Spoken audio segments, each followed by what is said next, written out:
Salve, salve rapaziada, tudo certo com vocês? Eu sou o Lucas Tadioto, esse é o canal Stake Cheia. Nesse vídeo vou trazer para vocês as minhas análises de futebol para os jogos dessa quarta-feira, dia 25 de fevereiro de 2026, data onde teremos aí Campeonato Brasileiro, pré-Libertadores com equipes brasileiras atuando aí também e Champions League, jogos de volta dos playoffs que vão colocar equipes aí, mais 4 equipes nas oitavas de final dessa competição que a gente acompanha com tanto carinho, tá?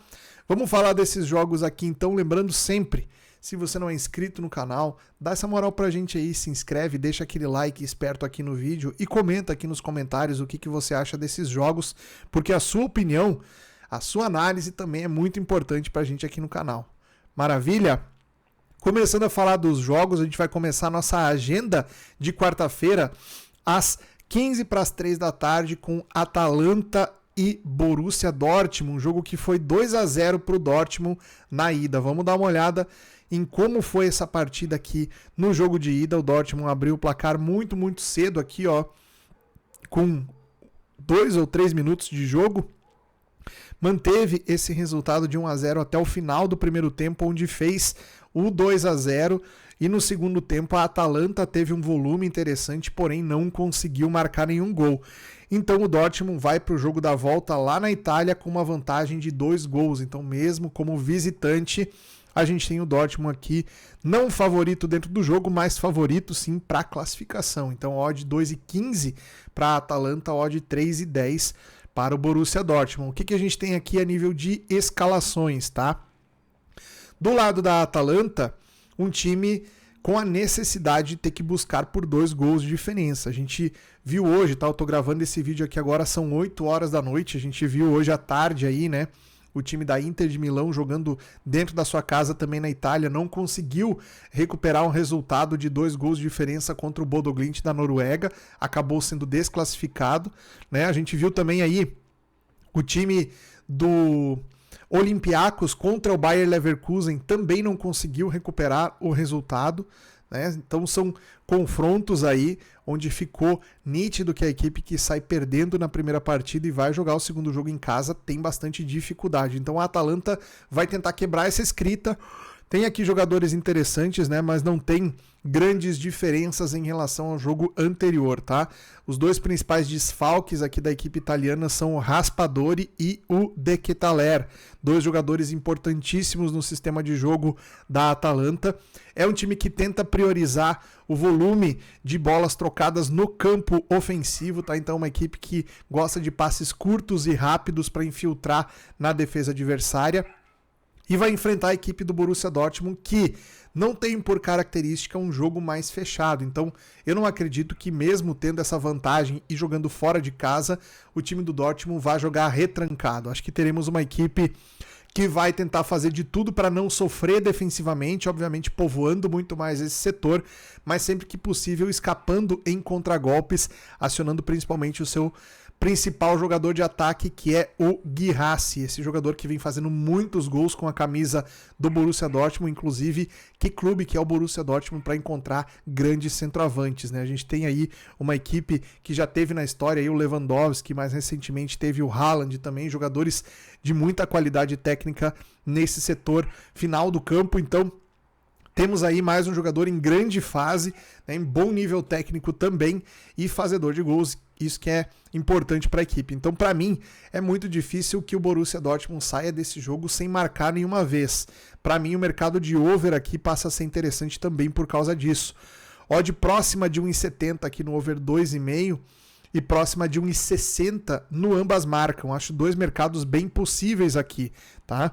Acredito que a gente pode ter uma leitura paralelo ao Borussia Dortmund, levando em conta a mobilização do time da Atalanta dentro de casa, mas o meu primeiro mercado é o mercado de over goals para essa partida, beleza? Em uma circunstância do Borussia Dortmund ter as oportunidades para escapar de contra-ataque, obviamente, o mercado de gols ele é bem mais interessante também, certo? Seguindo adiante, a gente tem na Champions League às 17 horas um outro grande jogo, PSG e Mônaco. O PSG venceu o Mônaco fora de casa por 3-2, num jogo muito interessante, onde o Mônaco saiu abrindo 2-0, e depois a gente teve aqui, vocês podem ver, a gente teve um volume absurdo do PSG, né? Até depois do primeiro gol, que saiu muito cedo aqui para o lado do Mônaco, o PSG dominou as ações do jogo, tomou o segundo gol de contragolpe, aqui o 2-0, né? A partir de então, teve volume, pressionou muito, perdeu um pênalti e depois construiu a sua virada com 2 gols ainda no primeiro tempo. Foi fazer o gol da vitória na segunda etapa e depois do gol ainda teve muito volume aqui para poder marcar pelo menos mais um gol. Foi muito superior à equipe do PSG nesse confronto. Agora, no jogo da volta, o PSG joga dentro do seu estádio, né, do Parque des Princes. E agora a gente tem aqui muito favoritismo para o lado do PSG, já que a diferença pequena de apenas um gol de vantagem para a equipe da casa vai fazer com que o time não tenha, por natureza, né, uma postura muito defensiva nesse confronto. Então a tendência é que a gente veja assim a equipe do PSG gerando um volume de jogo suficiente para marcar pelo menos um gol aqui e aí sim com 2 de vantagem no agregado ficar numa situação bem mais confortável nesse confronto. Agora, se existe alguma equipe que consegue ler o estilo de jogo do PSG e tentar neutralizar os principais pontos fortes dessa equipe, é justamente o Mônaco, que é um dos seus principais adversários no futebol francês. É um confronto doméstico e isso faz com que as equipes se conheçam muito entre elas e é, de certa maneira, uma das vantagens competitivas que teria o Mônaco num confronto desses. Obviamente, tendo que buscar pelo resultado, o time do Mônaco vai precisar sair muito mais para o jogo, vai precisar utilizar seus volantes na construção ofensiva, que é algo que esse time aqui faz muito bem. Na verdade, o sistema do Mônaco ele baseia mais o jogo nos laterais apoiando do que nos volantes, mas para um contexto onde está em desvantagem no placar agregado contra uma equipe que sabe marcar muito bem os lados do campo também, talvez a utilização de um sistema de meio campo que tenha apenas um volante marcando e um segundo volante saindo para ajudar a construir jogo no setor ofensivo pode ser sim uma estratégia dessa equipe do Mônaco para esse confronto, tá? A gente tem aqui do lado do PSG o Dembélé, que é dúvida nesse jogo, provavelmente ele não começa entre os titulares, assim como o Fabian Ruiz, esse não é dúvida, esse é certeza que não joga, tá? Então a gente deve ter aqui um ataque com o Kvaratskhelia, com o Gonçalo Ramos e o Barcola. Pode ser que apareça o Désiré Doué aqui entre os titulares também, é mais provável ele do que o próprio Dembélé, que saiu machucado no jogo anterior, né? Do lado do Mônaco, no entanto, a gente tem mais desfalques importantes aqui. Alguns deles, como o Golovin, que foi suspenso por cartão no último jogo, né? E o Salisu, que está machucado, também sentiu lesão na última partida. Outros jogadores aqui, como Eric Dier, como Minamino, como Pogba, esses jogadores já não jogaram o jogo de ida e também não devem estar disponíveis para o jogo da volta. Tá? Então a gente tem aqui a equipe do Mônaco mais fragilizada a nível de desfalques. Para mim, back ao PSG pode ser interessante aqui. Não acredito que o PSG tenha tantas complicações assim contra a equipe do Mônaco, jogando dentro de casa principalmente, onde é uma equipe muito superior, uma equipe que consegue envolver os seus adversários, e o fato de ser uma Champions League, competição que o PSG é o atual campeão, vai buscar o seu segundo título consecutivo dessa competição, então é um objeto de desejo aí do PSG chegar o mais longe possível nessa competição. Então a tendência é que a gente tenha o PSG muito motivado, muito interessado em fazer um placar positivo nesse jogo frente à sua torcida, tá? Back ao PSG, minha sugestão para esse confronto. Na sequência, teremos aqui também pela Champions League Real Madrid e Benfica. Outro jogaço aqui, né? A gente teve 1-0 vitória do Real Madrid lá em Portugal na semana passada. Os dois já vinham de um confronto interessante onde o Benfica venceu no mesmo Estádio da Luz lá em Portugal por 4-2, né? Essa vitória foi a vitória que deu a vaga, a última vaga de playoffs para a equipe do Benfica e tirou o Real Madrid do G8 da competição na fase de liga, fazendo com que a equipe espanhola tivesse que jogar esse playoff aqui, né? Então a gente tem já um histórico recente aí interessante de confronto entre essas duas equipes. Junto com isso, para agregar ainda muito mais, o autor do gol do jogo de ida, o Vinícius Júnior, sofreu ali uma situação que ele denunciou para a arbitragem, ele reclamou como sendo um insulto racista do jogador do Benfica e, inclusive, a UEFA sancionou o jogador do Benfica, né, como é que é o nome do rapaz? O Prestiani, né? Tirou o Prestiani do jogo justamente foi uma suspensão, digamos assim, temporária, né, ou preventiva, digamos assim, não sei qual o termo que a UEFA utilizou para tirar o Prestiani desse jogo da volta, né? Não sei o que vocês acham aí, qual a opinião de vocês, se foi mimimi do lado do Real Madrid ou se não, se realmente o jogador tem que ser punido. Fato é que ele, quando disse alguma coisa pro Vinícius Júnior, ele estava com a camiseta na frente do rosto, então não dava para ver exatamente o que ele falou, né? O que acontece é que esse jogo da volta, ele já está envolto numa certa polêmica, numa atmosfera assim, que tira bastante atenção do que pode acontecer dentro das 4 linhas, ou, diferente disso, que potencializa ainda tudo que pode acontecer dentro das 4 linhas nesse confronto. Então a gente deve ter aqui o time do Benfica sem o Prestiani, né, que está suspenso, e o time do Real Madrid, que não tem aqui o Bellingham, não tem aqui o Rodrigo, que foi expulso também e está cumprindo suspensão, né? Então, jogadores importantes aqui que poderiam atuar pelo Real Madrid. Mas terá em campo o Vinícius Júnior, que foi um dos pivôs dessa polêmica aí no jogo da semana anterior, tá? O que a gente pode esperar desse confronto aqui? Assim como PSG e Mônaco, a gente tem só um gol de diferença para o time que joga em casa. A tendência é de um Real Madrid muito mais interessado em tentar vencer o jogo. Voltando para o jogo da semana anterior, vamos dar uma olhada aqui, vejam que o primeiro tempo foi de uma certa trocação entre as duas equipes. O Benfica conseguiu volumar bastante no primeiro tempo, mas na segunda etapa o Real Madrid foi mais superior. Além do gol, conseguiu ainda algumas situações importantes ali.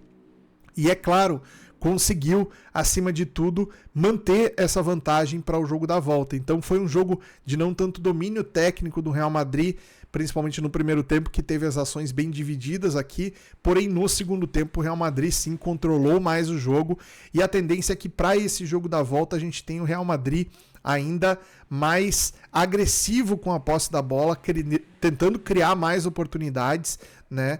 E a equipe do Benfica focada em marcar um gol cedo para tentar igualar a disputa e a partir daí tentar construir um cenário de vantagem, tá? Seria incrível se a equipe do Benfica conseguisse mais uma vez bater o Real Madrid e conseguisse classificar para mais uma fase da Champions, como fez na partida retrasada entre os dois times, né? Mas aqui a gente tem que convir que o Real Madrid, principalmente na Champions League, é um time que tem uma atmosfera assim, olha, que poucas equipes têm no futebol europeu. Então, não tem como apartar isso de uma análise de um jogo dessa característica, que é um jogo eliminatório de Champions League, onde o Real Madrid costuma nos entregar grandes atuações, tá? Tanto coletivamente como a nível individual de alguns jogadores. E no jogo passado, por exemplo, o Mbappé jogou muita bola, apesar de não ter feito gol. O Vini Júnior jogou muita bola, fez o gol, né? E teve outros jogadores aqui da equipe do Real Madrid que apresentaram futebol de alto nível. O goleiro também, o Courtois, fez excelentes defesas, e a tendência é que eles apareçam de novo nesse jogo da volta. Então, Real Madrid a 1,53, Benfica a 5. Eu gosto aqui da gente poder pegar um back ao Real Madrid ali na faixa de 1,60. Essa odd ali tá bem interessante, tá? Seguindo adiante aqui, a gente tem Juventus e Galatasaray. Esse aqui é o confronto que está mais encaminhado dentre os desta quarta-feira de Champions.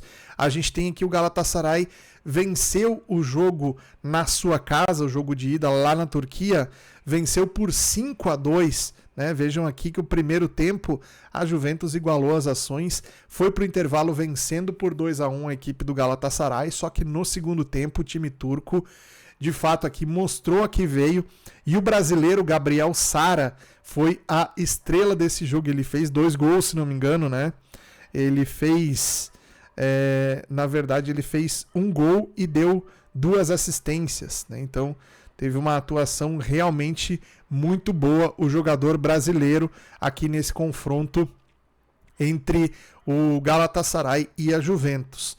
Para o jogo da volta, o que a gente pode esperar? A gente pode esperar um time da Juventus muito mais vulnerável defensivamente, porque vai precisar se jogar com muita sede para o ataque, né? A gente tem aqui uma equipe que não vem de um histórico recente a nível defensivo muito interessante, tem tomado gols recorrentemente nas partidas, né? O Luciano Spalletti, aqui o treinador atual da Juventus, já foi treinador da seleção italiana, foi antes treinador do Napoli, também campeão italiano, se caracterizava por ter um time com defesas muito estáveis, tá? E a equipe não vem conseguindo manter essa regularidade defensiva nos últimos jogos. Isso é preocupante para a equipe da Juventus, principalmente num jogo onde o time vai precisar se expor demais para tentar buscar pelo resultado e ainda não tem alguns jogadores muito importantes aqui, tá? Como o Cabal foi expulso no jogo passado, o Cambiasso está suspenso por cartão amarelo e o Vlahovic, o principal centroavante do time, ainda não está recuperado de lesão. O Yildiz, aqui que é turco também, né, deve retornar ao time, mesmo sendo dúvida, deve ser titular aqui nessa partida. E do lado do Galatasaray, a gente tem aí o Victor Osimhen, que está plenamente recuperado, voltando de lesão. Na verdade, ele está como dúvida aqui, mas ele deve ser titular, tá?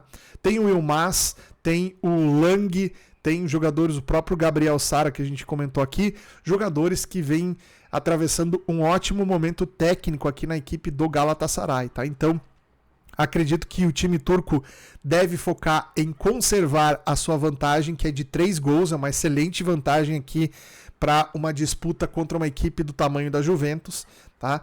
E o time italiano já entra pressionado, tá? Então aqui a gente pode sim olhar o mercado de over goals. Eu também acho aqui que a Juventus pode até vencer o jogo, mas não sem tomar nenhum gol.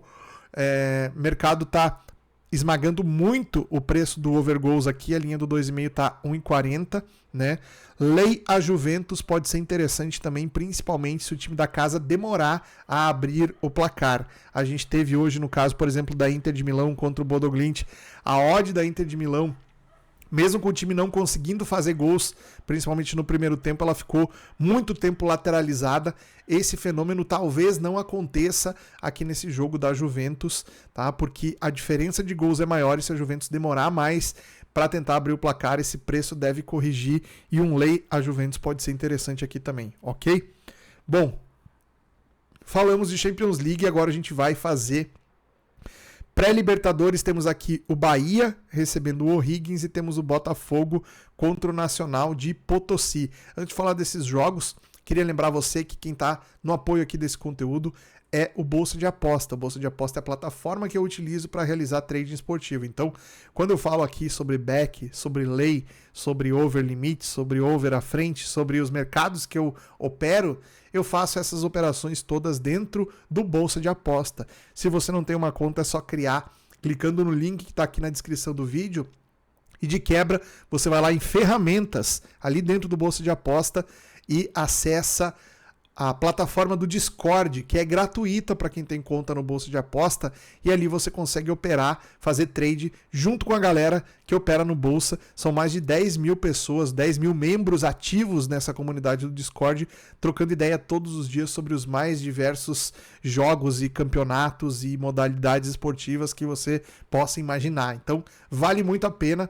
Confira aí, Bolsa de Aposta para maior de 18 anos, jogue com responsabilidade. Seguindo aqui de pré-Libertadores, colado com a Champions, a gente tem às 19 horas, já o Bahia entrando em campo contra o O'Higgins do Chile. O jogo foi 1-0 para o time chileno na ida, marcou um gol também muito cedo aqui, e o Bahia, principalmente no segundo tempo aqui, teve um predomínio físico em cima da equipe chilena e mandou no jogo na segunda parte, acabou não conseguindo marcar o seu gol e trouxe uma desvantagem aí de 1 gol de diferença para recuperar dentro da Fonte Nova. A odd do Bahia para esse jogo aqui é de 1,25, tá? Muito amassado esse preço. A odd do O'Higgins é de 10, tá? Acredito que o fator que a gente deve levar mais em consideração nesse jogo aqui é a parte mental do time do Bahia, tá? Esse é o tipo de confronto que as equipes latinas, mesmo essas que não são tão expressivas, como é o caso do O'Higgins, têm uma motivação diferente para jogar. Ainda mais segurando uma vantagem, o time chileno deve vir jogar muito fechado contra o Bahia, muito mais do que foi no segundo tempo do jogo lá no Chile. Tá? Então a equipe do Bahia vai ter que ter paciência, vai ter que ter tranquilidade para poder encontrar as melhores possibilidades, melhores oportunidades de criação de jogadas e abrir o placar, porque daí empata no agregado e fica tudo muito mais fácil para o Bahia buscar o segundo, o terceiro, todos os outros gols que puder fazer pela frente depois de empatar o placar agregado, tá? Mas esse primeiro gol do Bahia pode demorar a nascer. Então, se você vai trabalhar esse jogo aqui, muita atenção, porque esse preço aqui, ele sugere o time do Bahia metendo uma pressão furiosa em cima da equipe do O'Higgins, tá? É início de temporada, o volume de jogo que o Bahia tem apresentado não sugere que o time vá conseguir fazer isso logo de cara.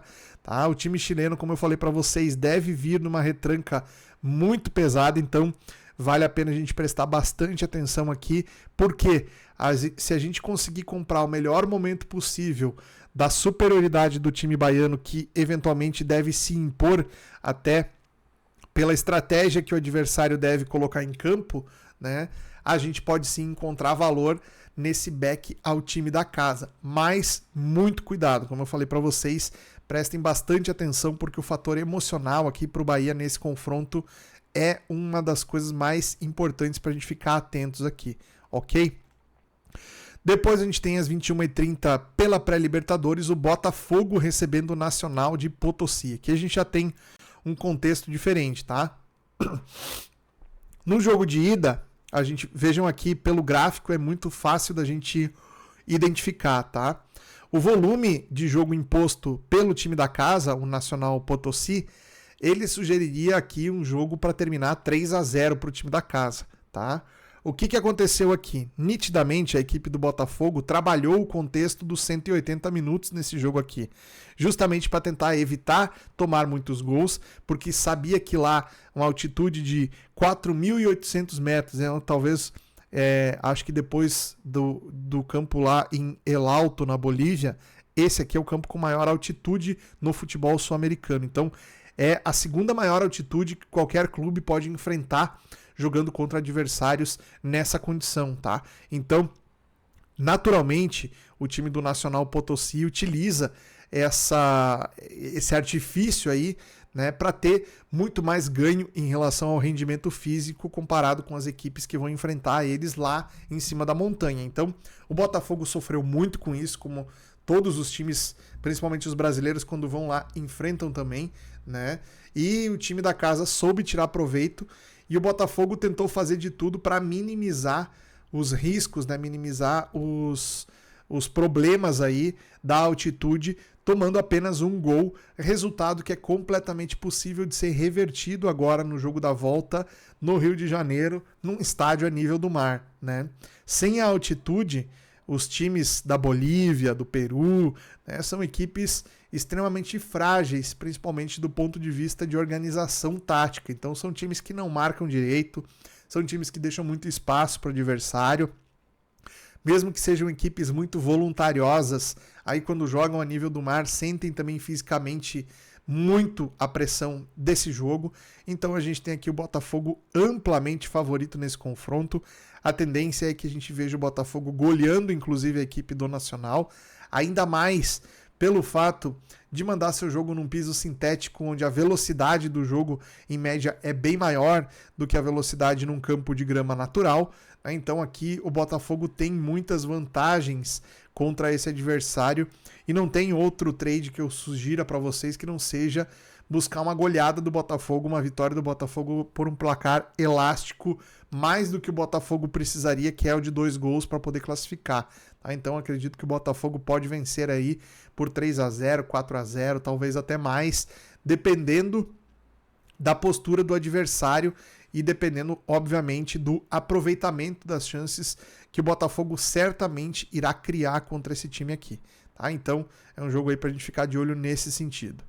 E aí, para fechar, a gente vai falar de Campeonato Brasileiro, tá? No Campeonato Brasileiro a gente tem alguns jogos interessantes aqui, principalmente no aspecto de over goals. Inclusive eu queria deixar uma dica para você aí, se você quer trabalhar no mercado de over goals, quer se especializar nesse mercado, tem o meu e-book, onde eu trago ali em detalhes a minha estratégia no mercado de over goals. Eu explico como eu trabalhei nas últimas 5 temporadas inteiras fazendo o mercado de over goals ali.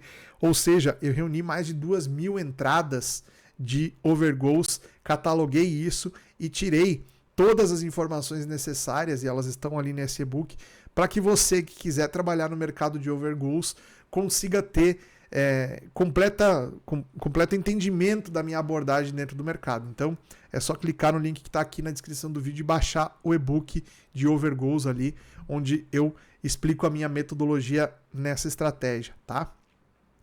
Bragantino e Atlético Paranaense às 19 horas. Vai ser no mesmo horário do jogo do Bahia. A gente tem aqui o Bragantino que vem de uma eliminação para o São Paulo no Campeonato Paulista, foca agora no Campeonato Brasileiro, onde o time está numa condição interessante, 7º colocado, mesma pontuação do Atlético Paranaense.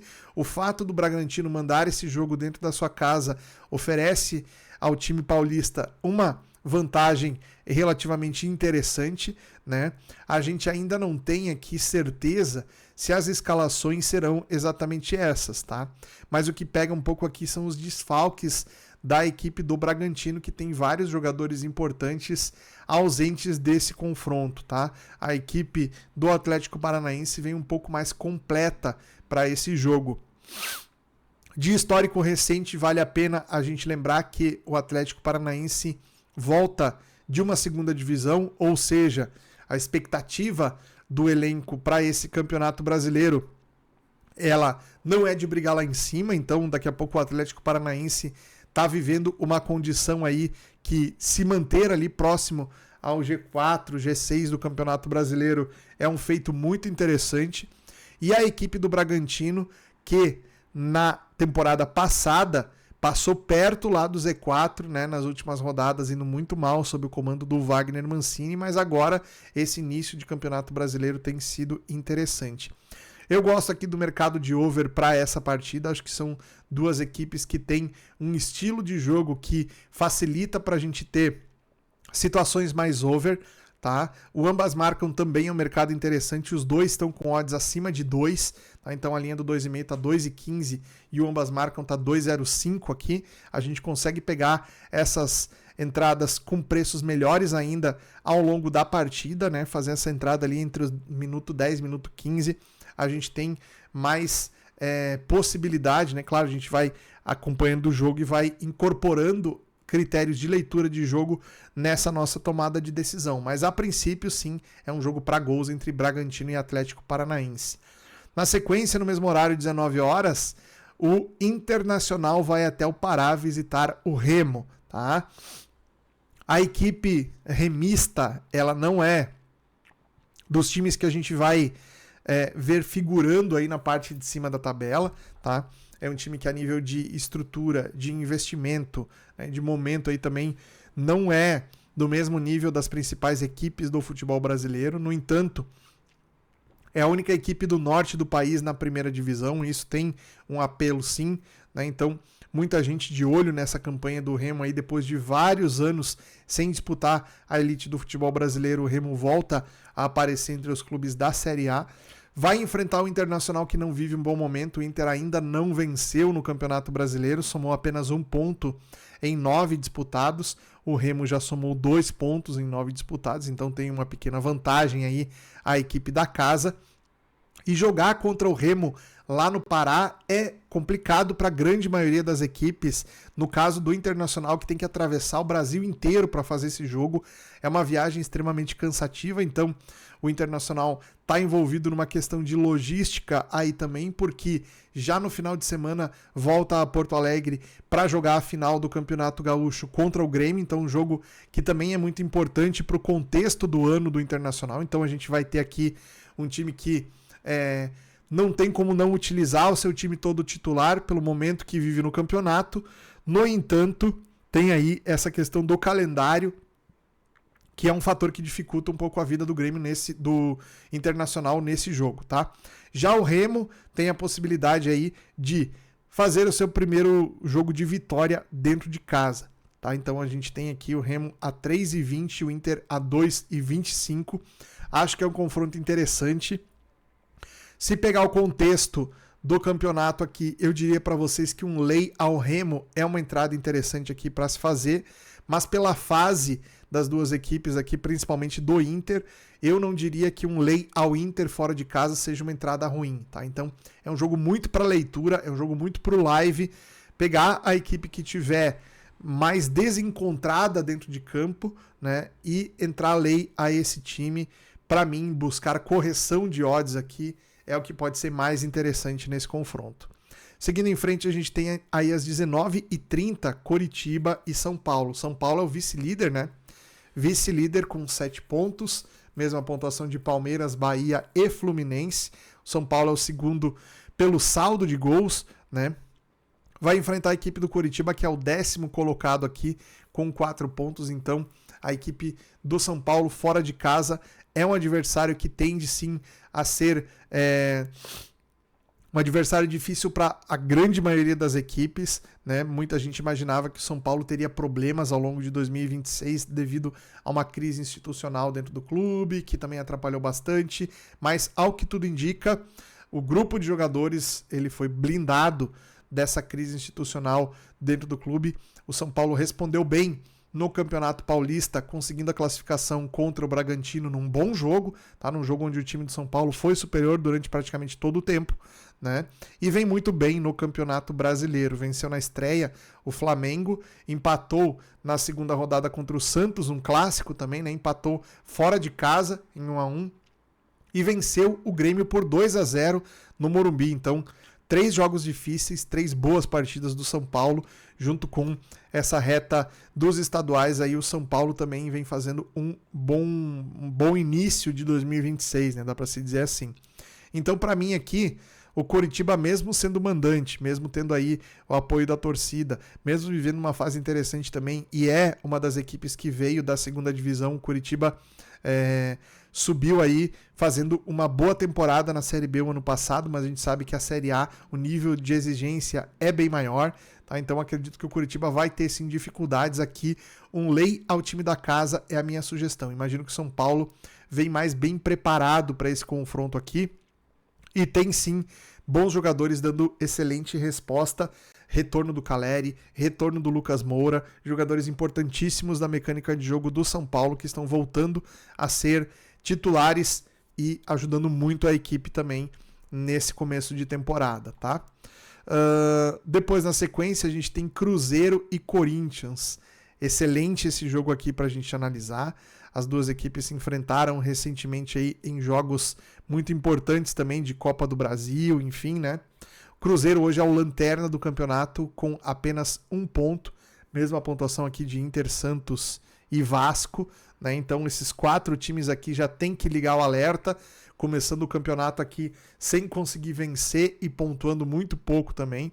Já a equipe do Corinthians veio de 2 vitórias seguidas, venceu o Bragantino por 2-0 e na última rodada o Atlético Paranaense por 1-0. Então, para o Corinthians aqui, fazer um bom jogo fora de casa contra o Cruzeiro significa se manter aqui nessa condição próxima ao G4 do campeonato, enquanto o Cruzeiro precisa sim dar um sinal de recuperação aí no Campeonato Brasileiro, vencer dentro de casa contra a equipe do Corinthians, tá? Então, aqui dá pra gente cogitar sim um Cruzeiro com força máxima, provavelmente aí com o Gerson como titular, Matheus Pereira, Christian, no ataque a gente pode não ter o Caio Jorge, né, que está fora por lesão. É uma baixa muito importante, jogador fundamental no sistema ofensivo do Cruzeiro, tá? No entanto, do lado do Corinthians, a gente também não tem o Yuri Alberto, né? Então, são duas equipes com os seus principais jogadores de definição lá na frente ausentes para esse jogo, tá? Isso emparelha também bastante as coisas. Cruzeiro com odd de 1,81 dentro de casa. Cruzeiro com odd de 1,81, Corinthians com odd de 4,50. Então a gente tem o time mineiro aqui levemente favorito nesse confronto. Eu acho que um Lei Corinthians pode sim ser viável. Eu acho que aqui a necessidade do Cruzeiro de vencer esse jogo vai fazer com que o time tenha uma mobilização, uma postura diferente.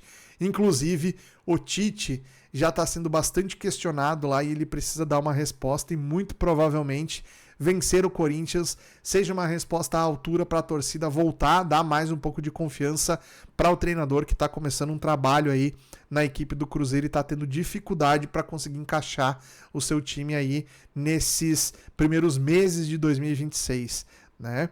Pensando nisso, um lei ao Corinthians pode ser interessante. Corinthians, quando joga fora de casa, tem uma postura um pouco mais defensiva, né? Deve chamar um pouco mais o Cruzeiro para cima, e isso é interessante para uma correção de preço no time visitante, então vale a pena ficar de olho.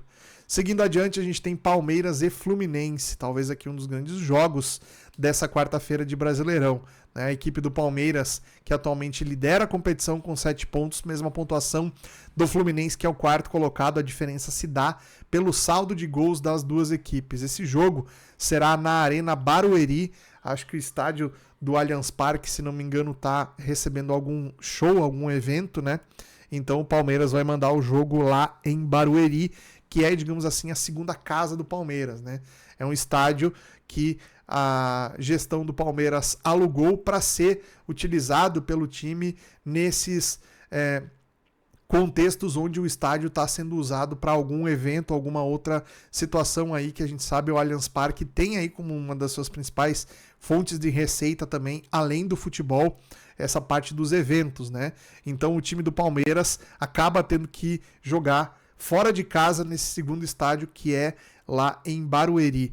A equipe do Palmeiras deve ter a sua formatação tática sendo mantida, né? Com o Marlon Freitas e o Andréas Pereira fazendo dupla de volantes ali. A gente tem o Alan e o Maurício, que também alternam as funções, então a gente vê aí, às vezes, o Maurício jogando como meia mais espetado, às vezes a gente vê o Andréas Pereira fazendo um terceiro homem do meio, varia bastante essa rotação no setor de meio campo da equipe do Palmeiras. Mas lá na frente o Flaco Lopes e o Vitor Roque é uma dupla ofensiva que tem entregado muito aí para esse time do Palmeiras. A tendência é que esses jogadores aqui sejam novamente fundamentais no sistema de jogo do time paulista. Já do lado do Fluminense, a gente tem aqui o Serna, que vem jogando muito bem. A gente não deve ter o Canóbio, que está suspenso, né, por cartão vermelho. Não deve ter também o Hércules, o Cano e o Nonato. Então, esses jogadores aqui estão fora por lesão, né? A equipe do Fluminense vem um pouco mexida, talvez com o Soteldo e com John Kennedy no ataque.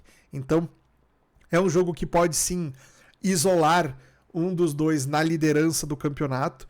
Obviamente tem também o jogo do São Paulo, que é o vice-líder, a gente tem que ficar de olho, mas aqui pode sair sim um líder isolado nessa rodada de Campeonato Brasileiro, tá?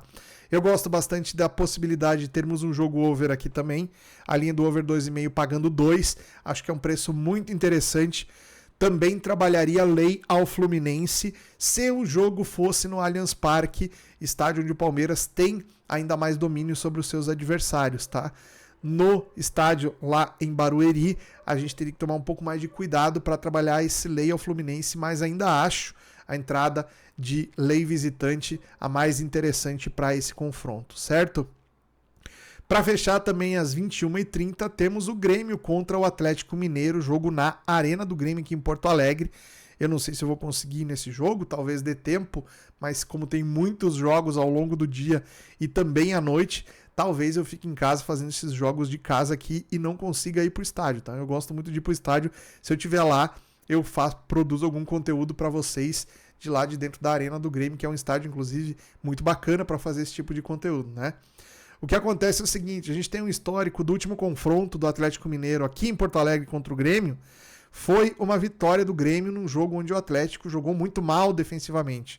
O Grêmio não vinha numa boa fase, o Grêmio tinha muitos problemas de organização, na época o treinador era ainda o Mano Menezes, o time do Grêmio ofensivamente Não tinha ali também o Carlos Vinícius, não tinha o Arthur, não tinha o William, não tinha bons jogadores que hoje o Grêmio consegue colocar um time tecnicamente melhor a campo, né? E naquela época, naquela ocasião, né, o time do Atlético Mineiro foi extremamente permissivo a nível de defesa, né? Deixou o Grêmio jogar como quis dentro de casa e não esboçou nenhuma reação, tá? Então existe esse histórico recente aqui da equipe do Atlético Mineiro meio que tomar um apagão assim quando joga contra o Grêmio na arena, né? Mas é um jogo extremamente importante para as duas equipes, né? Nenhum dos dois times teve aquele começo deslumbrante de Campeonato Brasileiro, né? O Grêmio ganhou uma e perdeu duas, o Atlético empatou duas e perdeu uma, então os dois estão ainda devendo no que diz respeito à performance. Agora, a gente tem do lado do Atlético Mineiro um fato novo, que é a troca de comando técnico. Esse deve ser o primeiro jogo onde o novo treinador, o Domingues, né, ex-treinador do Estudiantes de La Plata, foi contratado agora para substituir o Sampaoli no Atlético. Talvez ele já esteja na beira do campo para acompanhar a equipe nesse jogo aqui, que é um jogo onde o Atlético Mineiro tem que dar muita importância. É em meio às semifinais do Campeonato Mineiro também, mas é muito importante aqui a dedicação, né, a entrega do elenco do Atlético Mineiro para esse confronto. Novidades que a gente pode ter aqui nessas duas equipes, tá? No time do Atlético Mineiro visitante, a gente deve ter Hulk e Dudu no ataque, essa dupla de ataque que vem se repetindo aí. No começo lá com o Sampaoli, o Hulk às vezes não começava como titular, enfim, estava tendo alguma dificuldade aí, mas acredito que agora, trocando o trabalho da comissão técnica, ele deva ser completamente trazido de volta à titularidade da equipe, inclusive sendo o capitão desse time do Atlético. Do lado do Grêmio, não teremos o William em campo, que está fora por lesão, e o TT, outro reforço importante aí que o Grêmio contratou na última janela.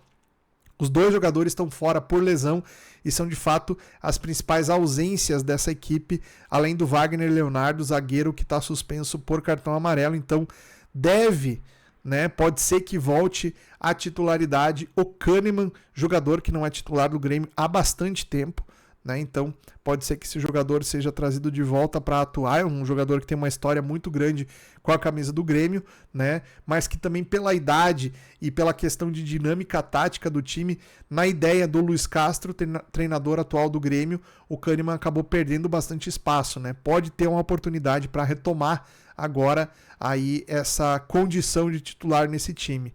A equipe do Grêmio tem como grande destaque, obviamente, o Carlos Vinícius, jogador que é o artilheiro da competição até esse momento, né? E tem aí tá vivendo uma fase muito boa, onde marca gols em quase todos os jogos. Passou em branco contra o São Paulo no último jogo, onde o Grêmio não fez gol, mas vem fazendo gols aí, tanto no estadual quanto no Campeonato Brasileiro.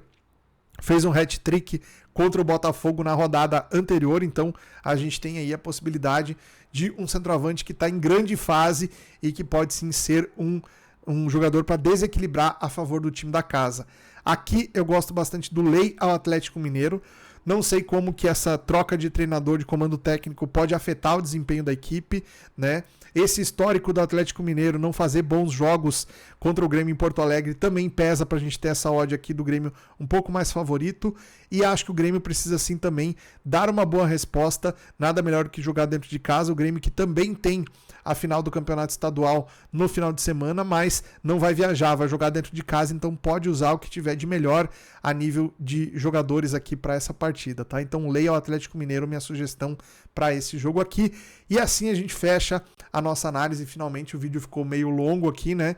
Mas muitos jogos interessantes e possibilidades aí para você fazer o seu melhor trade nessa quarta-feira. Gostou? Deixa o like, comenta aqui nos comentários, a gente se vê amanhã. Grande abraço, até lá.